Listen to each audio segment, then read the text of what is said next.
Isang makasaysayang araw sa inyong lahat, mga katagumpay. Ako po si Aida Gonzalez. At ako naman si Doc Engineer Arnold Divina. At welcome sa isang espesyal na edisyon ng inyong paboritong tambayan tuwing gala, Lakwatsang Tagumpay. Ngayong buwan, ipinagdiriwang natin ang ika-125 taon ng kalayaan. Isang napakahalagang yugto sa ating kasaysayan bilang isang malayang bansa. Kaya ngayong episode, sasamahan ninyo kami sa isang paglalakbay, hindi lang sa mga lugar na may saysay sa ating kasaysayan, Kundi pati na rin sa mas malalim na pag-unawa, di ba partner, sa kahulugan ng kalayaan sa buhay nating mga Pilipino ngayon.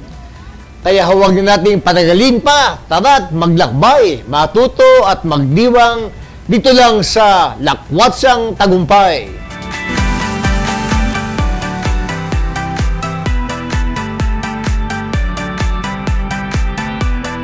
Ngayong ika-125 taon ng kalayaan, ano nga ba mga activities na inihanda ng pamahalaan at ng sambayanan?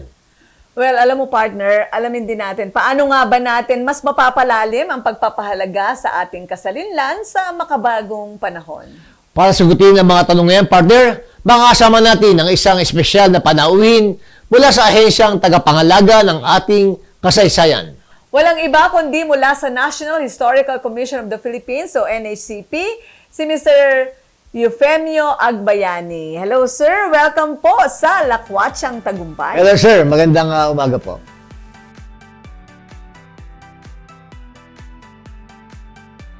Ang NHCP po, yan po yung lead agency sa tinatawag po nating Technical Working Group. No? So every year po yan, tuwing mayroong holiday na related sa history, katulad po ng Araw ng Kalayaan, Araw ng Kagitingan, Rizal Day, National Heroes Day, at Bonifacio Day, ang nangunguna po sa preparations ay ang NHCP.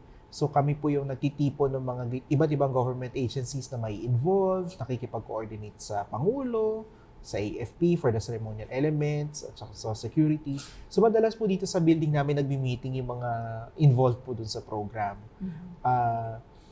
But more importantly also, yung NHCP din po yung nagpapaalala sa publiko ng halagang pangkasaysayan ng Araw ng Kalayaan. Bakit natin ito celebrate?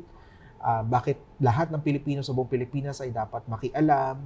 Pati din po yung, dahil ito yung panahon na talagang pinapakita natin yung national flag natin bilang pagpapakita ng pagkamakabayan. So yung guidance po sa mga karaniwang mamamayan at sa mga government agencies kung paano natin mas mapapangalagaan at maide-display ng maayos yung ating national flag.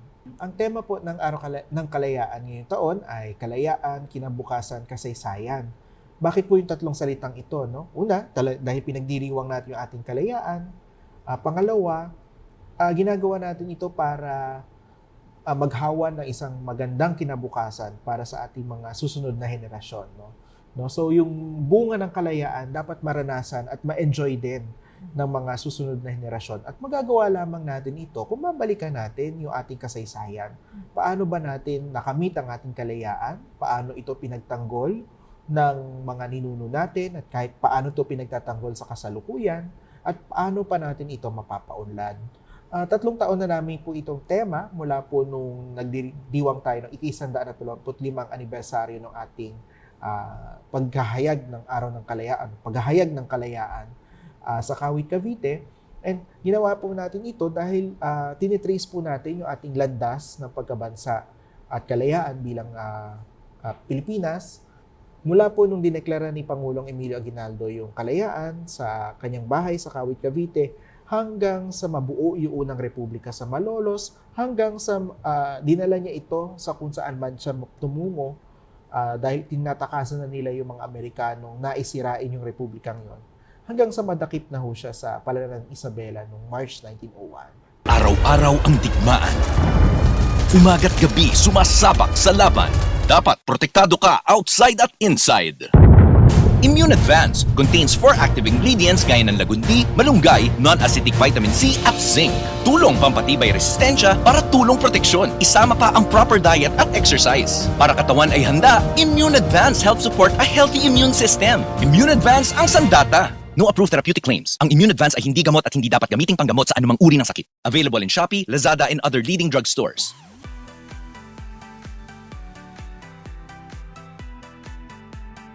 So nag-start po yung activities natin sa Musikalayaan. Isa po itong konsyerto ng mga iba't ibang banda ng Armed Forces of the Philippines, PNP at iba pang uniformadong hanay na may tema na nakatuon po doon sa pagtatanggol sa ating West Philippine Sea.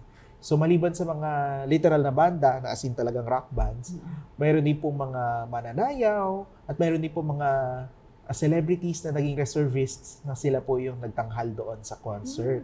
So ginanap po ito nung June 5 sa open air auditorium ng Rizal Park Luneta.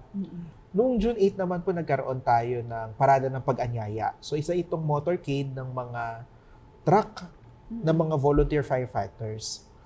So lumikbot sila sa buong Maynila, ano po yung sirena ng mga bombero. Hopefully walang natakot na baka may sunog sa lugar nila.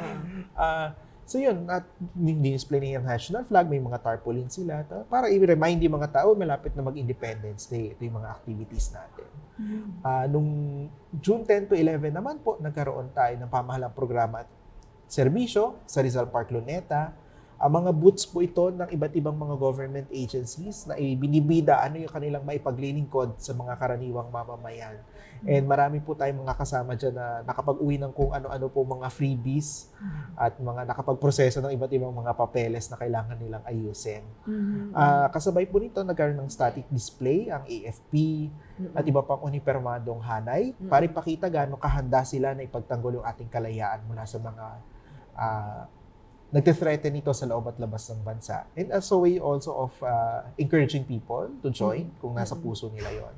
And nagkaroon din tayo ng kadiwa ng Pangulo kung saan maraming mga discounted products, agricultural, mga gawa na ng and yung mga iba pang produkto na affordable at pwedeng mabili ng ating mga kababayan. Noong June 10 din po nagkaroon tayo ng Klinikaleyaan. It's a medical mission na naglalayo na ilapit yung kalayaan mula sa sakit sa mga karaniwang mamamayan. So ginanap din po ito sa Rizal Park Luneta.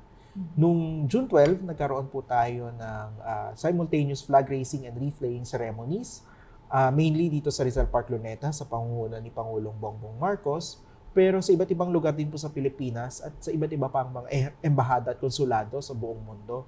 Nagkaroon din ng ganitong similar na commemoration. Sinundan ito immediately ng Parada ng Kalayaan kung saan nagtanghal ay yung mga iba't ibang lugar sa Pilipinas na mayroong involvement sa landas ng ating paglaya. Pinakita ito through napakaganda mga floats.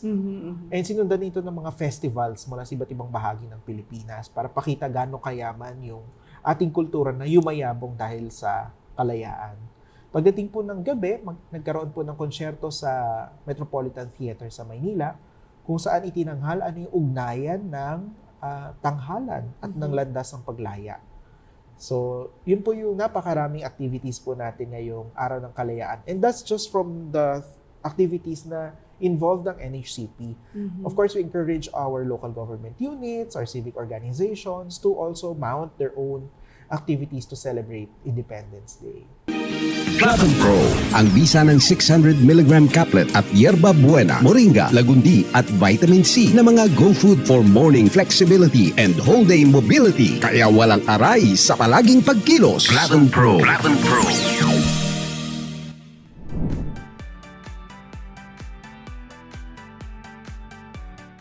Para manatili po yung diwa ng kalayaan sa ating mga kabataan, una, nilalapit natin yung mga sources tungkol sa kasaysayan sa pamamagitan po ng National Memory Project. So we scan different historical books, documents, images, and pwede po itong ma-access sa website nun, which is memory.nhcp.gov.ph. Meron din kaming website naman po para sa pagtatrack ng mga historical markers, field historic sites .nhcp.gov.ph. At kamakailan lang po nagkaroon tayo nung markasaysayan na online competition kung saan nilitratuhan ng mga kabataan, mostly yung mga markers na hindi masyadong nakikita ng ating mga kababayan. And parang liking contest yun na parang yung nanalo, nagkaroon siya ng 5,000 pesos na prize. Pero maliban doon, meron din tayong mga documentaries available po sa aming YouTube channel, yung aming pong mga virtual tours. So, yung mga museums namin, hindi na kailangan na mamasahin ng malaki para mapuntahan sila. Although we do encourage people to visit our history museums dahil may marami po itong mga interactive modules and libre po siya. Bukas po siya tuwing Tuesday hanggang Sundays, 9 a.m. to 4 p.m. So, ito recently, may sunod-sunod po ito ng mga flag. Meron po kami sunod-sunod na mga flag trainings. Tapos para po mas masaya na hindi lang kami nagtuturo kung paano magtiklop ng flag, meron po kami inintroduce na mascot na si Yani, no? Na si Yani ang batang tapat sa watawat. So, maliban po doon, we are making ourselves available po for LGUs for trainings sa iba't iba pong aspekto ng serbisyong inihahandog ng NHCP, paano mag-apply ng marker, paano pangangalagaan yung mga lumang istruktura, paano po ang pag-apply po ng mga logo, paano magtatag ng mga history museums, paano po pangalagaan yung mga lumang gamit. So yung mga ganun po, we try to have one in Luzon, Visayas, and Mindanao every year. And kung mai-invite po kami ng mga local government units, we also make ourselves available po hanggat kaya. Gusto nating ma-develop una yung local history writing. Kasi baka hindi lang alam ng mga taga roon kung ano yung historical value ng kanilang lugar. At kung hindi man ito yung tipo ng mga lugar na ay dinaanan ng presidente, ay may national nangyari dito, may significance pa rin siya sa local community na kailangan po nating i-develop. Kasi pag pinagsama-sama natin ang local histories, nakabuo tayo na national history. So yun, local history writing training, yung mga pangangalaga po ng mga lumang gamit at istruktura, yung conservation trainings, ganyan. Kung gusto nila mag-develop ng museum, we also provide trainings po sa mga ganong bagay. And maraming pa pong iba. Depende po sa need ng local community na magre-request po. So dagdag pa pong paraan para malapit natin sa ating kabataan, yung ating kasaysayan, ay sa pamamagitan po ng mga traveling exhibits. No, meron po kaming dalawa ngayon na lumilibot. Yung isa po ay Pag-asa sa gitna ng Kalayaan, literally Pag-asa Island sa gitna ng Kalayaan Island Group. So tungkol po ito sa buhay ng ating mga kababayan sa West Philippine Sea. Makikita ng ating mga kababayan dito na sila ay nabubuhay doon. At yung pamumuhay nila doon ay hindi lamang biglaan. Meron po itong pinanghuhugutan sa kasaysayan. Pinapakita natin ito through old maps of the Philippines. Makikita nyo doon Bajo de Masinloc, Bajo de Paragua, na yun pala na yun. Yung Scarborough Shoal at Spratlys. Isa pa po na traveling exhibit namin tungkol naman kay Gregoria de Jesus, ngayong ika-150 anibersaryo ng kanyang kapanganakan, mga tagubilin, na ang ginawa namin, yung 10 tagubilin niya sa kabataan ay nire-interpret into artworks, mga paintings, na para mas maintindihan ng mga kababayan natin yung ano yung gustong iparating ni Gregoria de Jesus. May partnerships din po tayo upang magkaroon mas accessible yung ating mga museums sa persons with disabilities. So, halimbawa, may mga museum AVPs po tayo na naka-sign language. And meron din po tayong tinatawag na Touch the Artist's Vision na ginagawan po natin ng nasasalat or yung natatouch po na versions ng mga blind. Yung mga artworks na nasa museums. So, naka-braille. Tapos minsan merong miniature na replica po nung sculpture na pwede pag hinahawakan, may guide sa tabi niya, hinahawakan mo, buhok yan ni ganito, mukha yan ni ganyan. So, nagiging accessible po yung ating museums at iba pa po nating services sa mas nakararami. And we're also planning to release children's books para po mas mailapit po sa mga mamamayan, lalo na sa mga bata, yung ating kasaysayan. Shampoo, Spiva, Copa, Monera, Centella at may DHA pa. May Bilberry, Marigold at marami pang iba. Siksik sa natural na vitamina. Memorize na yan. Para sa ating lahat na mag-aaral. Memorize, lagi mo lang tatandaan. Memorize.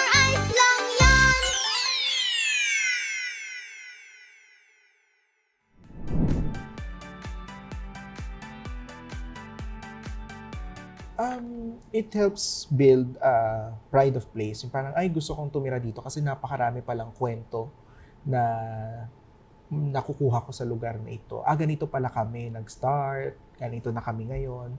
Ito pala yung mga values na naituro sa amin before. Nakakatulong yung pag-alam ng local history para malaman yung mga bagay na iyon. Na parang hindi ka lang tinanim doon tapos wala na. And kapag po kasi mas meron tayong malasakit sa ating pamayanan, sa ating lugar, mas likely kasi tayo magmalasakit sa iba pang bagay. Pagsunod sa batas trapiko, pagsunod sa local laws, yung hindi natin sisira-sirain kung ano-ano man yung nasa paligid, no? Maliban pa doon, may mga local communities kasi na pinakikinabangan yung kanilang local history para sa turismo. Papakita nila, ay ito yung meron kami maipagmamalaki, ito yung mga magagandang alaala ng nakaraan na pwede namin i-share. So may mga houses, mga old houses na nagiging restaurants o kaya nagiging house museums, nagiging exhibit areas na nakakapagdala po ito ng turismo doon sa lugar nila. May mga communities nga na dati ayaw nila ng mga old houses. Ngayon, tabi-tabi silang ganyan. Pinopromote nila yung sarili nila. Heritage town kami, ganyan. So, madalas po tinatanong, ang heritage ba nakakain? And it turns out, oo, nakakain ang heritage. Kasi hindi lang ito ina-appreciate, hindi lang ito kinakabisado. Pero in the case of houses, napapakinabangan ito. Pati mga recipes pwede maging heritage at literal nga po itong nakakain. And yun ang naihahain natin hindi lang sa mga sarili natin kundi sa buong mundo.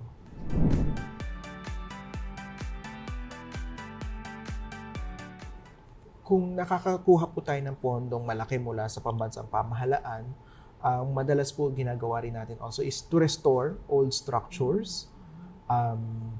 Kung may mga strukturang luma na giba-giba na o hindi na stable kasi nilindol, na binubuo at pinapatibay pa po natin. So may mga ilan kaming ongoing na projects na ganun po yung nangyayari.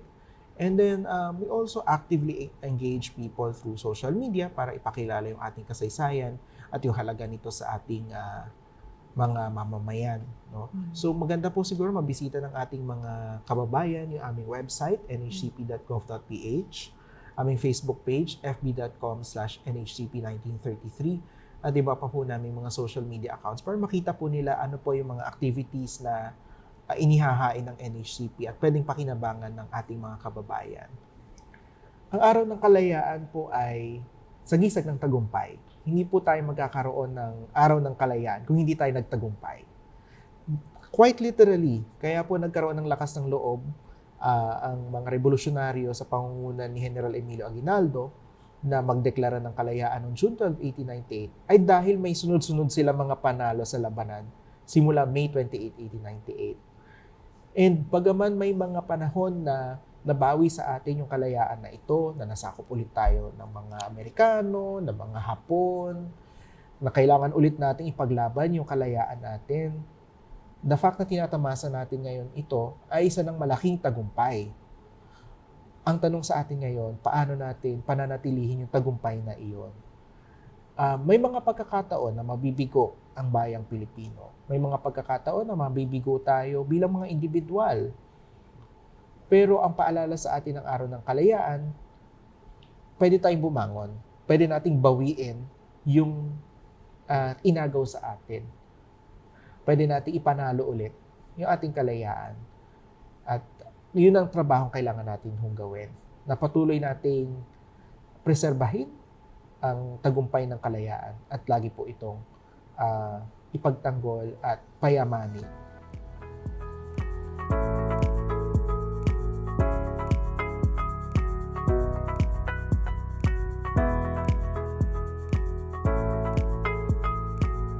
Sa bawat lakwatsera nating biyahe dito sa Lakwatsang Tagumpay, hindi lang ganda ng lugar ang ating hinahanap, kundi kwento ng pag-asa, kultura at pagkakaisa. Kaya sa segment nating ay dapat, aking impormasyon, dapat alamin, para sa tagumpay, may pasalubong kaming kaalaman para sa inyong puso't isipan. Alam mo ba, Ang pagtuklas sa sariling kultura ay nagbibigay ng mas malalim na pag-unawa sa ating pagkatao. Sa bawat bayan, may aral. Sa bawat tao, may inspirasyon. Kaya ang dapat natin ngayong linggo, ang biyaheng may layunin, hindi lang pumapasyal, kundi nagpapalalim ng pagmamahal sa bayan. Lakwatsa na may saysay, yan ang lakwatsang may tagumpay. Yan ang ay dapat. Kaalaman para sa makabuluhang paglalakbay at tagumpay ng bawat Pilipino. Mga katagumpay, sa paggunita ng ika-125 taong ng ating kasalanlan, naway wag lang tayong magdiwang. Kundi magkaisa sa pananindigan para sa tama, makatarungan at makabayang pagkilos araw-araw. Ako po si Doc Engineer Arnold Divina. At ako naman po si Aida Gonzalez at ito ang Lakwatsang Tagumpay kung saan bawat lakad ay may kasaysayan, pag-asa at tagumpay. Mabuhay ang Pilipinas! Kung na-inspire kayo sa kwento natin ngayon, huwag kalimutang i-like, i-share, at mag-subscribe sa Tagumpay Channel. Saan man ang lakad mo, siguradong may matututunan, may mapapahalagahan at may tagumpay na mahahanap. Tara na't patuloy tayong maglakbay, matuto at magsama-sama sa kwento ng ating bayan. Dito lang sa Lakwatsang Tagumpay. It's all good!